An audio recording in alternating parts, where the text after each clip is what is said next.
This episode is brought to you by Shopify. Upgrade your business with Shopify, home of the #1 checkout on the planet. Shop Pay boosts conversions up to 50%, meaning fewer carts going abandoned and more sales going cha-ching. So if you're into growing your business, get a commerce platform that's ready to sell wherever your customers are. Visit shopify.com to upgrade your selling today.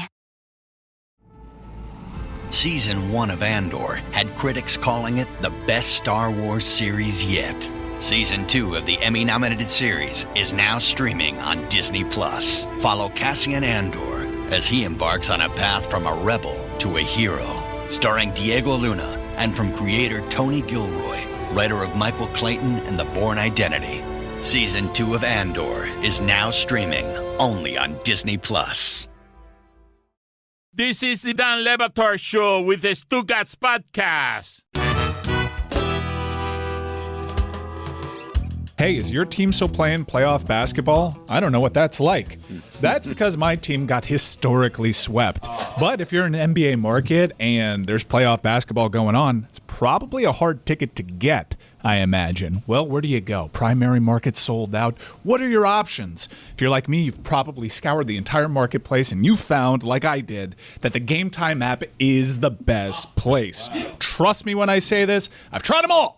Game Time gives you panoramic seat views, unparalleled ticket coverage. Download the Game Time app, create an account, and use code DAN, that is DAN, and get $20 off your first purchase. Terms apply. Download Game Time today. Last minute tickets, lowest price, guaranteed. Best app for NBA playoff tickets. Billy, it felt like you were accusing Zaslow of being a front runner on his Heat stuff, but Mike Ryan has basically been saying, I've checked out on basketball for 2 years the moment that I saw the Heat weren't going to be any good anymore. Mike Ryan has just checked out on all basketball because for 13 years he got to ride the highest highs, and then he said, I don't want to ride this anymore. I just disagreed with all their moves. Like they get rid of Kyle Lowry, which I hated. Thank God. And they brought in Terry Rozier. It's like a slap in the face to me. So like I've just hated their approach. I hated that they allowed everybody in the Eastern Conference that they were chasing that Eastern Conference banner with to get better while they lost, sometimes directly head-to-head and trying to acquire talent. It's been terrible. They're all about culture. They're all about trying hard, and yet their stars don't play half the season. They do all the same shit that everybody else does, and they've been living off of a reputation. Trust me, like making that run in the bubble, making that run as an 8th seed from the play-in on down, that's incredible outlier stuff that probably worked against the best interests of a franchise that wasn't that good to begin with. Man, that Dame trade really didn't work out for anybody, huh? Because the Heat have ended up where they are, and Milwaukee is equally in bad footing. Portland's better, though. It seemed to work out for Boston. Are they? Yeah, it worked out great for Boston. Right, yeah, they cleaned up the scraps of that trade. I just mean the Damian Lillard part of it. Look, all you have is a result, and you could say, well, I guess the Miami Heat dodged one. I'm not saying that. I don't think we'd ever really know. How that would have gone with Dame, the fit, his health. He had a lot of stuff going on in his life that hasn't been like super reported on around the same time that he was told by the franchise he always loved and did the right thing by. We're not going to actually send you to the place that you want to go. We're going to make an example out of you and to have the Ringer do our bidding for us. It's just a shame, like for him, for the Heat, for the Bucks, for everybody. And you look at all these teams that in the last 5 or 6 years were in the finals. You look at Phoenix, you look at Milwaukee, you look at even Denver, who's battling now. The Heat, all these teams that had these stars that you thought, oh, you can continue to build around some of those guys in their prime, let alone.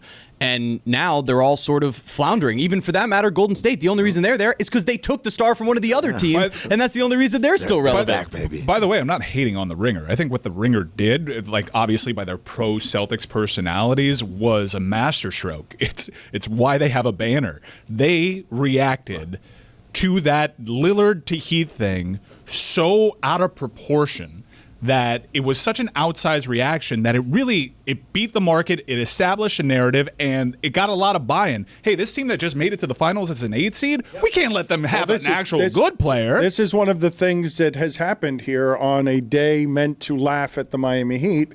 We were defeated by the Ringer. It wasn't that long ago I was going to hang a Bill Simmons banner in here with Udonis Haslem of his face in Game 7, and Zaslow's just eaten all of your words, Mike, without rebuttal. I'm watching on television. They're saying get rid of Pat Riley. I haven't seen that on television before. That's not something in my lifetime. That's not something I have ever seen on television. Such an easy stance to take. Look, in the last 5 years that we're talking about here, only 2 teams in the entire league have been to the finals multiple times. Only two. I mean, one of them won the title last year in Boston, and the other one's Miami. Like, that's it. Only 2 teams in the whole league have been to the finals multiple times. And Dallas made the final last year. Wait. Okay. And how does their window look? Because we've been laughing at Dallas all season long. Now you just got your ass kicked harder than any team has ever gotten its ass kicked in the playoffs before. Mm-hmm. I really sincerely hope that this is the wake-up call that we were sounding the alarms for. Well, I think the wake-up call was when they decided to trade Jimmy Butler. Like, that's the signal that it's over. This run is over. Now we are going to make major changes. But they slipped through the previous wake-up calls.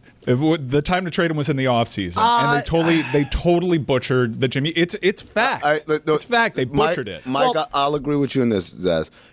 He's right in that the moment you knew you weren't going to pay him, you got to get out. I mean, there's no culture. There's no. Well, that's where him. I think they screwed up. That's the misstep right there. I think there was a little bit of hubris in that spot where it's okay. We know what happened in Minnesota. We know what happened in Chicago. Philly. Even though we've already Philly. I mean, like they essentially chose not to bring him back. They chose not to pay him. Right. We know the mess that he made over there. We know that he's a crazy person. But hey, we have Heat culture here. We have enough stability. He's going to play out the remainder of his contract here because we're us and they're not. And that was where they made their mistake. There was, I think, a lot of hubris involved there, and it backfired. That to me is a key word because I think their last 2 big missteps involved a lot of hubris. From Pat Riley, sending out that memo, backing up the one player you never want to back into a corner, and also their whole approach to the Damian Lillard acquisition. Tyler Hero, take it or leave it. Using us, I'm guilty of it. I was a mouthpiece for them. I played the game. I played the game way worse than the Ringer did. You believe that's what it was as opposed to Joe Cronin Hubris? refusing to even engage? Yes, because I think the refusal to even engage was Miami's hubris in approach to it, in speaking through this show and saying, it's Tyler Hero, what are your options? Can you get anything better? Yeah, but I mean, how many times in the league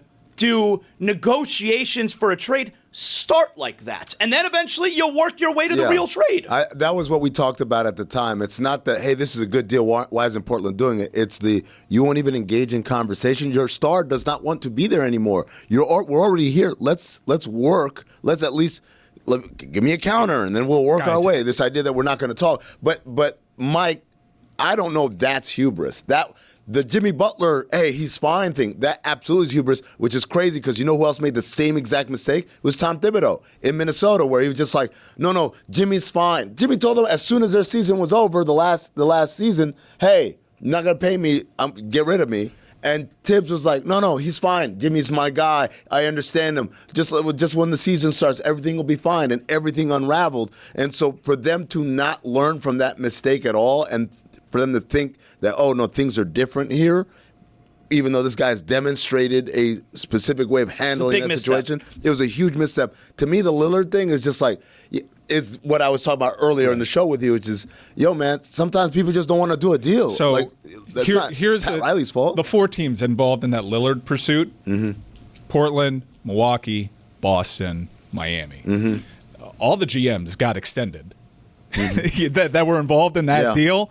Milwaukee's GM somehow got extended. Portland's GM got extended. The Boston Celtics are NBA champs right now. Like, Miami's approach, they failed, and it ended up strengthening at the time Milwaukee, but Lillard just hasn't worked out for them, and made Boston into a champion. Right. We failed, guys. We failed. The plan didn't work, and it made everybody else stronger. It was a disaster that some saw 2 years ago, and we wasted 2 years. But we just wasted 2 years with arguably the greatest head coach in NBA history. I don't think you can ever say we failed when it's trying to trade for someone. Now, if you trade for 2 finals appearances in 5 years is not failure. I mean, you made Milwaukee and Boston better. Like, they didn't want to deal with you, and it feels like they screwed you over and said, and F you, Drew Holiday's going to Boston. Like, it was just such a disaster. But that's not Miami that did that. No, but Miami had a hand in it. And I do think that the hubris thing is real. Having lived through it and having spoken to it, and I remember the tone of Tyler Hero, take it or leave it, try to find something better. No, I get it. What I'm saying to you is that's negotiations, and ultimately they don't trade a guy to 7 different teams. They trade him to one team. And so everyone else is inherently a quote unquote loser, but that's not the same as making a mistake. Now, if you want to do, hey, Kyle Lowry trading Dragic and Precious Achiuwa to not only trade for Kyle Lowry, but to overpay him, that's a misstep. To say, hey, instead of just eating the Kyle Lowry contract, trading for Terry Rozier and having another year of that, those are missteps to me. And obviously the Jimmy Butler thing we just talked about. But when you say, I thought you were supposed to get Kevin Durant, but you didn't, like, yeah, man, it's not a unilateral thing. Someone else is working on this. That's why I didn't invoke that, even though I have my problems with that. I'm sure like that's been the one that's eluded Pat his entire time down here. But yeah, Kyle Lowry, they made it to the finals in spite of that, but they've made some very bad moves here while developing some guys into big-time players and contracts that guys have had nice careers in the NBA because of the development down here in Miami, but they've made mistakes. I think that, like, the mistakes you're talking about are the real ones are marginal mistakes. Mistakes, yes, but marginal. Yeah, trying to acquire a player, not getting him is not a mistake. That's not a mistake. I don't think nuking your entire season and having Jimmy Butler hold your season hostage. That's a mistake. That's a mistake. Yeah, that's a big time mistake that we called out at every step of the way. That's a big time mistake. The Jimmy Butler thing, big time mistake, but not acquiring a trade, not consummating a trade. Try to get this guy, try to get that. Like, these aren't mistakes. That's the job, bro. That's like saying, but Dan, it's like saying Ted Williams was a failure because 60% of the time he didn't get on base. This is how he and Heat fans have been influenced by the last 15 years that ends with, hey, I'm out if you're not championship good in 2 years. I don't even care about basketball. Wait a minute. When you talk about what's happened down here in 15 years of spoiling is, Miami gets all the guys. Miami's used to getting all the guys, and for many years, they don't get the guys. They got Jimmy Butler. I don't know how they did that. It still confuses me. They didn't have any money, and they had Dion Waiters and Hassan Whiteside. I still don't understand how that happened. By the way, they got all the guys. They've got 4 guys. But at the start, LeBron, at the start of Heat fans being obnoxious starts with a stage, and they got all the guys. The Heat are just victims of their own mythology that they created, right? Which is championship culture. We're always in it, banners, and we always get the guy. The Godfather closes all the deals, right? And then when he doesn't close the deals, it's like, well, that's the job. You don't always get everyone that you want. It's like, but you've been telling me for 20 years now, we do get everyone that we want. And you got the big guys. Who's been telling you that you get everyone? No, they just got some good players. So now we're expecting that. Like, literally in the history of their franchise, Shaq, LeBron. Hardaway was done when they got him. When they got him, his knees were dust. Okay. Everyone's like, oh, it's like saying, oh, well, they got Jimmy Butler. Like, I knew Jimmy Butler. Well, don't we say the same thing then about Shaq? Like, Shaq had 2 really good years, and that was it. I mean, if you don't think this franchise has been yanking its own crank for 10 years off of this reputation. You've been doing it down here. Like, you've been doing it down here. Whale hunting, The Godfather. They're going to get a guy. They're going to do it. Like, you're part of that. You're one of the people who created this culture of delusion. Ellisberg's just in the corner cranking that hog to culture. I'm one of the anchors. No. And it was No one's cranking their hog. You know what? I sang a sad Peppas, and I apologize to the audience because I was being used. Wow. And it took the hubris that they approached that Damian Lillard thing and the failure of that for me to realize this is a systemic issue. You shouldn't apologize, Mike. You were a victim there. Okay, so what's victim blaming? So what's going to happen, though? Okay, what's going to happen? Maybe it even takes a couple of years. Couple years till they're good again. How many years does Power have left? Are you back as a fan then in a couple years when they're good again? I like the Heat. What happened? What did he say? He killed Pat Riley. No, I didn't. You said how many years does he have left? Leaving. I asked a question on Earth. You've made Amin leave. That's garbage. It's a question. And no, to answer your question, Dan was going to report something a couple weeks ago, and then it ended up turning into this ice cream thing. But it was like very morbid in the morning. I'm telling you, it was like a funeral that day. Everyone was thought he was dead. Something bad is going on here behind the scenes. And then last minute pivot. I don't know if we got new test results or something, but it's like ice cream, not cookies. Everyone was confused. Amin was here. He remembers. I was here. It was because Dan said, I have some very important Miami Heat news. I'm going to break it on air. And then he walked away. And so we all sat there like. He went to the green room. He's like, I can't be part of this meeting today. And we're like, whoa, Dan loves the meetings. He's in this meeting every single day. Hey, he's just blowing this off. This has to be something serious. We all, like, in hushed tones are like. What did you expect it to be? Without Pat. Stepping down. No, not stepping down. No, not stepping down. The final step down. It was either Pat is dangerously ill or he's no longer with us. No, and we started thinking like, oh my gosh, They retire. They named the court after him. Yeah. The Lakers making a statue Yeah. after him. Like something's going on There's here. a lot All of a of sudden, news. everyone's honoring him out of the blue. Yeah. And now Dan is like very sad here. He's And then upset. boom, ice cream. We're like, whoa, okay, well, okay. It's on the television. Get Pat Riley out. And I want to object to only one thing that was said in the last, 10 minutes, which is that Zaslow, again, is saying what the Heat are guilty of and what the hubris is. And he said that already on the starting lineup this morning with Frank Isola and Brian Scalabrine. Said the same thing word for word. Like the words were the same. So I'm supposed to assume that your entire audience is the same as the audience from starting lineup. I just don't want your recycled shit. We're hiring you for good stuff. It's my thought. Yeah, I mean, Billy Joel doesn't come out and play new songs at his It's concert. my opinion. Piano Man, that's what he does. Billy Joel. You want the hits. Pearl Jam does whatever it wants. I can't believe Dan listened to that That interview to this me is morning. the shocking thing is that Dan's just like mainlining starting lineup. It's a good show. I'm It's a telling good you right show. now. It's a great show. Anytime Dan Levitard is in his car, he listens to NBA radio. I thought Because it was 80s on 8. I know I get I hear random Amin texts. on a lot also. I get a lot of screenshot texts. Yep. And it's always in the Amin car. and Jason Jackson are getting it done on your Sunday mornings. Jason Jackson. if- Jackson, you're nasty. I understand Zaz coming at me for being a bad fan. I'm still a Heat fan. I just don't want to be like It's kind of triggered. garbage. Like in a couple of years, if the Heat are good again, you're going to be all in again. It's like, come on, man. Yeah, no, okay, actually- I'll be in again. I'm not watching them. You're wearing a Panthers jersey today. They're behind a paywall. does and I that said mean? flatly. You abandon this team as soon as they get eliminated. Stanley C. Panther over here. I'm Victor supporting E. the over only here. one of our teams that is still actively playing games. No, support the team Marlins. that brought you here. Look. Dance with the one you brought. Dance with the one that brung you. The Miami Heat acquired my least favorite player of all time, and then they put their games behind a paywall. Yeah. And I didn't feel like rewarding them by accepting the paywall with the product that You've they were had putting this out attitude there. for several years, man. Look, Yeah, because I haven't agreed with what the direction of the franchise. Do you want to talk about America and my feelings about that? Like, people can check out and circle back and be like, once there's a change in direction, I'm back in. Mike, I'm going to stick up for you here because one of the things that happens as you get older is you begin to realize things that we were fixated on as younger people is so dumb. And one of the biggest ones for me is the idea that, like, I'm a fan of basketball. I love basketball. Who's your favorite team? It's XYZ, the Miami Heat. Why would I chain myself? If I'm a fan of basketball, why would I chain myself to watching bad version of basketball? That's how fandom works. No, but like if I'm a fan of basketball, wouldn't it be smarter to, like, I want to watch the team that plays fun and good basketball. So now I'll be a Cavs fan or maybe a Thunder fan. And then in a couple of years, maybe it'll be the Rockets that'll be the best I team. don't in like the guys. I don't like the guys. I've supported plenty of bad teams that I like. I was a Browns fan where they won one game for 2 years, but I love Joe Thomas. I love Andrew Hawkins. Like, I don't like the guys on the team. But it's the- I don't like Bam. I don't like Tyler. I would have loved to have watched Jimmy. He was out half the fucking games. Like, I'm sorry for cursing. I got emotional. This is why I said I was going to speak when spoken to. I'm sorry. It's just like, yeah, you come at me for being a bad fan, but I think I got your ass on America. I don't see you guys wrapping yourself in the flag like you did during the Clinton years. They did during the damn Four Nations Cup when everyone all of a sudden turned into the biggest patriot ever. Yes, I couldn't believe what happened to my country, my people. Just everyone was swayed by patriotism in the middle of the year for a hockey tournament. A made-up hockey tournament. Can I just and yes, Zaz is also Canadian. everybody. I'm born in this country. How Wait a dare second. you? Hold on now. Hold on. Just saying. That wasn't a denial. Well, I have dual citizenship.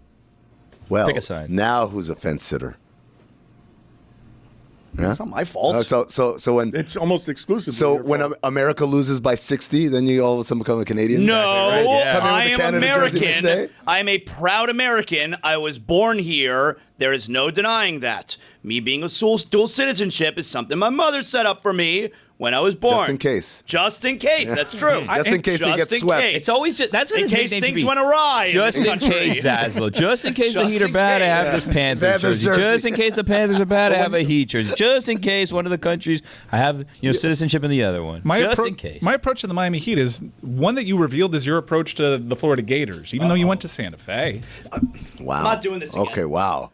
You didn't go to UF? This is Hold on now. He went to Santa Fe? You went Wait to a Santa second. Fe, but it was this. close enough. No. Wait a minute. No. It's no This- shame in that. I know this- people I in went to Santa You're Fe. community right. college. There is no There's shame no in shame, that. but don't pretend you're a Gator if you're not a There Gator. is no shame in that. If you're not a And Gator, don't why pretend you're a would Gator. someone take credit for going to a community college if they never went to a community college. So you didn't go is no there shame. either? Where'd you go? University of Florida. I graduated. I have a degree Wait a second. in journalism Santa Fe? from the University of Florida. How dare you?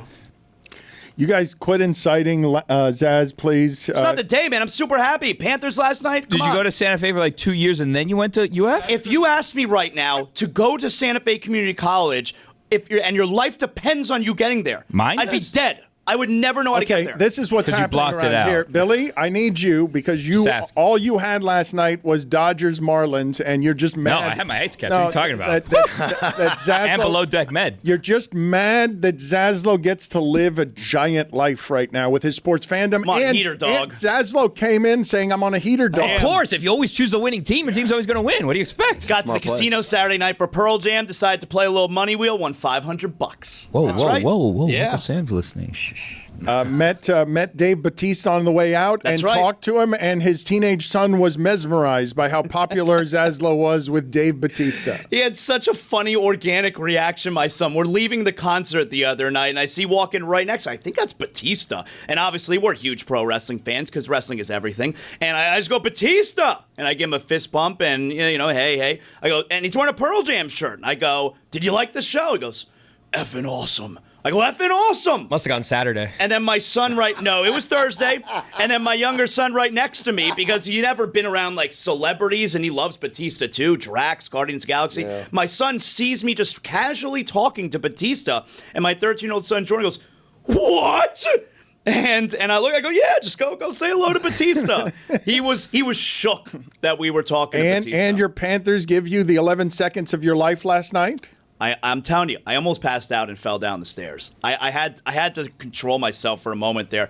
I was so overly excited, jumping up. I don't know. I know you look at this face like, wow, he's super young. I'm not that young anymore, all right? And I got really excited, and I had to calm down for a I don't second. think that these guys care the way that you do. I think that they've had parts of them extinguished here in places that... No, I still have it. You should have seen video me when they scored that third You goal. went into it? Oh, my God. I screamed for like 2 minutes straight. I left with a headache. I told Did you earlier. jump up and down? I jumped up and down. I was jumping nonstop. 2 fists in the air? That place was, everyone was. That place Where were went your fists? bananas. Where were your fists, Chris? Where were your fists? Show me. Give me an example. show me. I think I was more, I had my friend with me. I was more like, yeah, I get that. I get that. Group bounce. I'm a high-fiving. you like, left with a headache. Yeah, I get that. like a splitting headache. I got the season ticket holders around me. if We're you're high-fiving. if you're with someone you like, you got to jump on each other. It's a at whole big routine. moments. You jump, you start high-fiving. Yeah. Calves hurt? Calves hurt? everything any, hurts, Any Dan. pain? Well, no, any no. soreness in the calves? No, voice, no honestly. soreness. They beat the Heat pretty handily last night. You guys ever wonder, like, when you're in an arena and you're jumping for joy, right? Because you're so excited and you're like, the engineers, they have to have planned for a lot of jumping. I think about this all the time. All the time, I think, how much jumping is too much jumping based on the structure here and what they planned for? Like, did the engineers plan for a very successful hockey team 20 years after you built the arena and we're going to have a lot of jumping? And, I'm assuming the average weight of the American has gone up in 20 years. So when you're planning this 20 years ago, are you thinking, an average American, carry the two, whatever, probably thinking like 250 for the average American, and they're jumping. How long can they jump before we're not structurally sound No, anymore? and that arena is built to sink into the ground. Yeah. How do you test an arena? When you build it, it's like, all right, let's fill this thing up, make sure it's good for people. You got to just send people in. Hey, you in the audience, it's Mike. You've been a fan of this show, hopefully, for a long time, and you know how much Miller Lite means to me. This partnership, it's real. It's documented. For almost 20 years, Miller Lite has been a partner of the Dan Le Batard Show with Stugotz, and now Miller Lite is celebrating its 50th anniversary. I've had so many great moments with Miller Lite, so many great activations, so many great events presented by Miller Lite, a great partner. Cheers to them. Cheers to 50 incredible years. And for you at home, you know that Miller time always means a good time. From game night to parties with friends or a special anniversary, celebrating important occasions means more moments with the coolest people in your life. Cheers to 50 years of Miller Lite, the great tasting light beer for people who love beer since 1975. Now's a perfect time to celebrate legendary stories with friends, family, and a great tasting light beer. It's Miller time. Miller Lite, great taste, 96 calories. Go to MillerLite.com/Dan to find delivery options near you, or you can pick up some Miller Lite pretty much anywhere they sell beer. It's Miller time. Celebrate responsibly. Miller Brewing Company, Milwaukee, Wisconsin, 96 calories and 3.2 carbs per 12 ounces. Game Time is the official ticketing partner of the Dan Le Batard Show with Stugotz. I am Mike Ryan, and as you know, on this show, I am often touting Game Time because I believe in this product.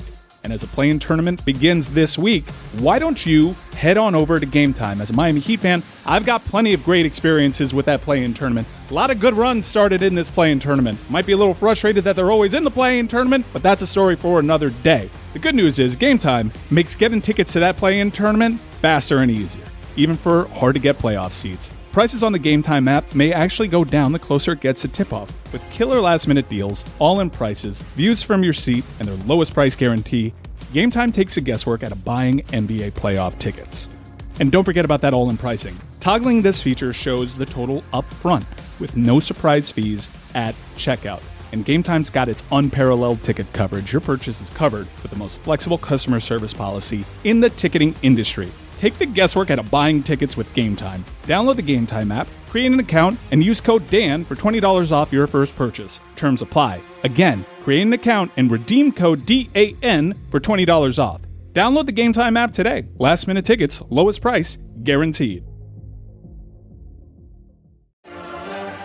Hey folks, it's Mike Ryan, and if you're watching our show, you've probably known your boy has undergone a little bit of a body transformation, and I gotta tell you, Peloton has helped me on my fitness journey. It got the ball rolling for me because I watch my wife on the Peloton. She takes all these great classes. She has her favorite instructors. I listen to the music. I'm a big music guy. It gets me fired up, makes me want to take part in this fitness phenomenon known as Peloton. Peloton offers a variety of challenging classes, from 4-week strength building classes to running, cycling, and everything in between. Peloton will help you achieve your goals, and maybe you'll have some fun along the way. I know I have. It's backed by thousands of members whose lives have been changed. Be part of that group. Telling you, I'm better for it. Have it in my office. Sometimes I can put on the baseball game. Sometimes I can put on a soccer match. Some other times I'm totally locked in on an emo playlist. Find your push. Find your power with Peloton at onepeloton.com. Don Le Batard. John, can you rate my Al Pacino from that billiard scene in Carlito's Way if I do it for you? I think it's pretty good. Yeah. Okay. Stugotz. You think you're big time? Well, you're gonna die! Big time! That is on my infamous scale of 1 to 10. That's a 7.6. Solid. Good job. Dan. Good job. Good job. That's a Suey nominee right there. Good. This is the Don Le Batard Show with the Stugotz.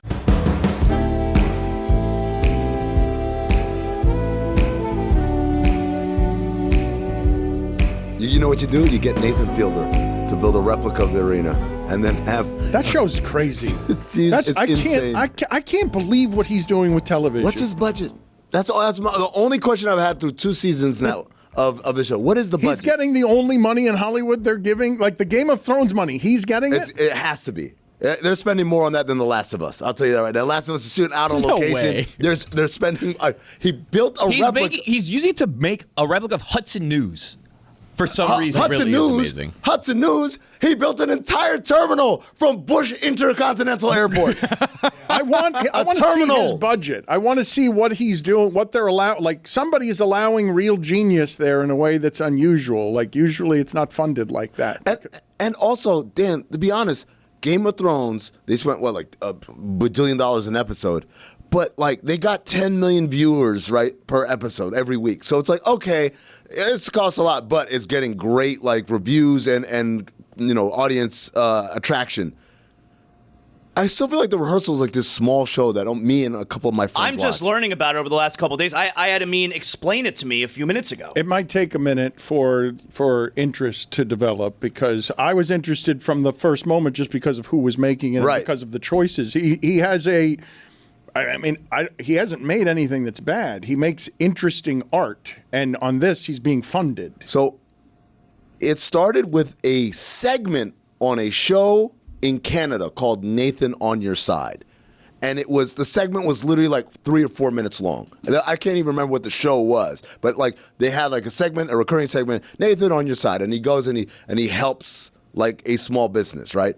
And then from that, they grew into Nathan for You, which was a bigger show helping 2 small businesses an episode for 30 minutes, right? 22 minutes of runtime.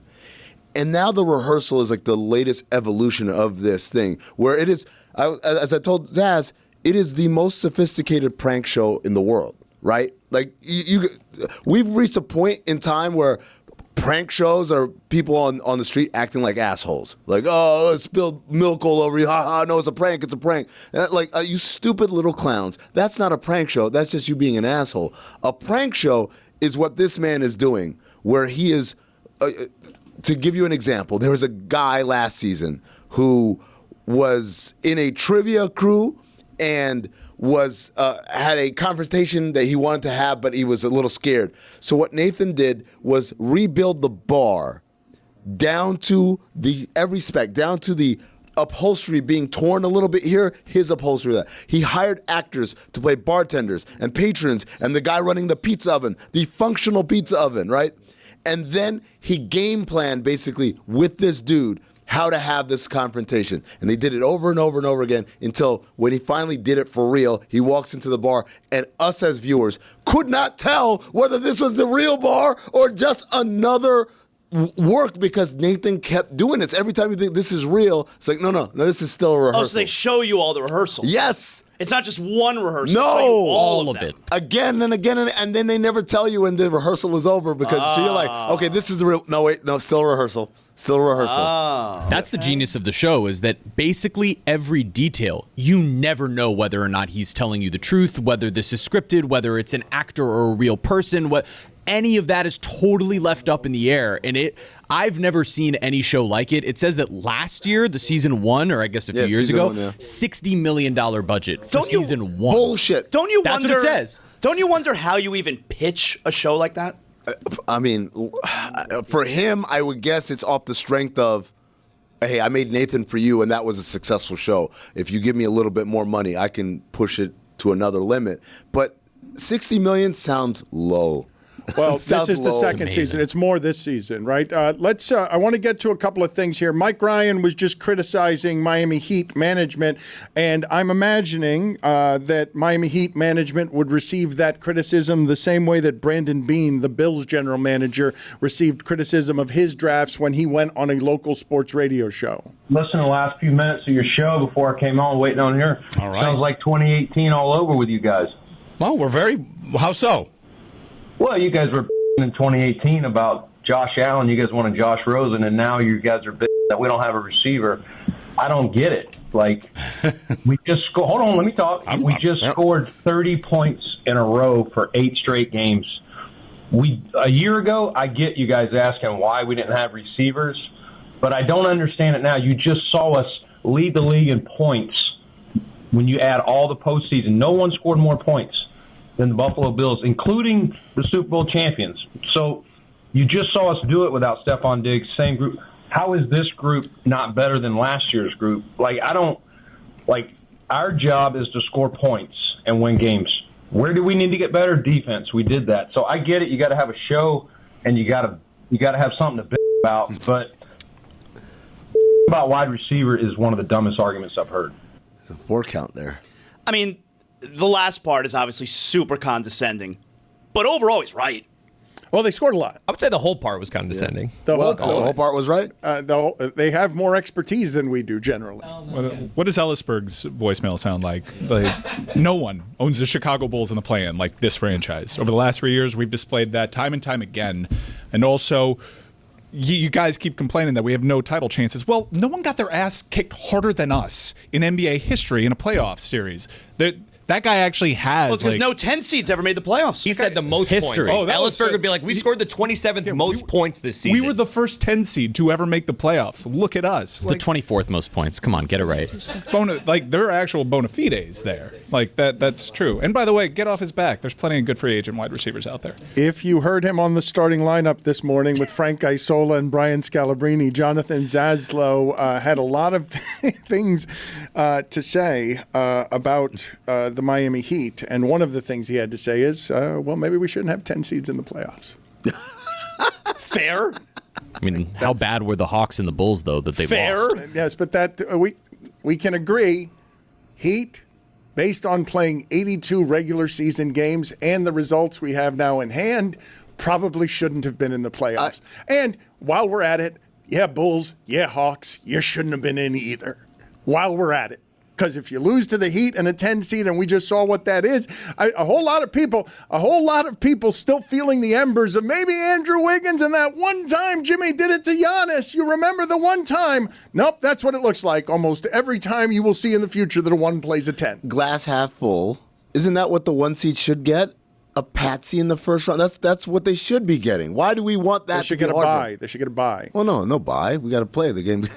Bye. Hold on now. You know how much gate revenue we got? How much parking and concessions? Huh? You think we just giving this shit away? If you do it in front of the owner, said you could have a bye and it automatically advances the semifinal, or you have to play. They're playing. I want to go back to something that we talked about briefly yesterday, but it really was something to behold this weekend on CBS Sunday Morning, a majestic television show made for Angela Lansbury and people who are 90 years old. Bill Belichick did an interview, and during that interview, there was some awkwardness. Now, here's Bill Belichick talking just about Robert Kraft and his relationship with Robert Kraft, but this show is an excellent show, but I've got to make fun of the broadcaster who did this interview because he was maximum television. Like this was some gotcha shit CBS Sunday Morning was doing.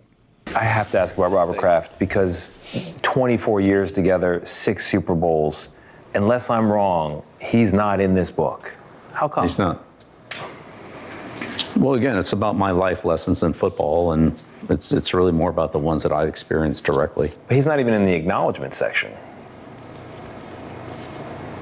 Correct. Do you feel like you were treated with dignity and respect when you were let go by Robert Kraft? Yeah, well, it was a mutual decision for us to part ways. He said fired. It was a mutual decision. I want to play the awkwardness of Jordan Hudson, sort of his manager, according to Pablo Torre, finds out and handling a lot of his business. And it is now being reported that UNC is concerned with Jordan Hudson, and also Jordan Hudson is. She's releasing on her social media the suggestion that Bill Belichick is about to have some commentary going forward. Yeah, so there's been a couple developments. Late night, TMZ reported that the interview was actually worse than we saw. They had to cut 30 minutes from it. Jordan, at one point, according to TMZ, stormed out, expecting Bill Belichick to follow her. Now, earlier in the show today, I followed Jordan on Instagram, and she screen capped what is purported to be an email written by Bill Belichick, kind of explaining the situation and how they feel decontextualized in the media and getting unfair coverage. Saying that a full statement's coming later today. And I got to say, like, however this ends or whatever, but like this is a very strange, peculiar story arc for Bill Belichick's legacy that I don't think many people kind of saw coming. Can we all agree there's nothing worse than come on, we're leaving, and you storm out and then the other person doesn't leave? That's a lonely place to be. Well, let's listen here and watch here at the awkwardness of her being off camera, and there being some. The reports were from Florio and others that there were many moments like this, and CBS Sunday Morning just aired one of them. The other change for Belichick is 24-year-old Jordan Hudson, his creative muse, as he writes in his book. Make sure that that's the philosophy. Jordan was a constant presence during our interview. How did you guys meet? Not talking about this. No? No. It's a topic neither one of them is comfortable commenting on, though Hudson has recently posted about it on Instagram. You joined InstaFace, as you put it. I love that. There's some great pictures of you and Jordan, where you're a fisherman and she's a mermaid. It's charming. It's a different side of you. What's the reaction been like? What's it been like? To have these different sort of photos. There's another one where you're doing, I know you're not into meditation or yoga or Pilates. You're balancing Jordan on your feet. She's doing kind of the Titanic pose.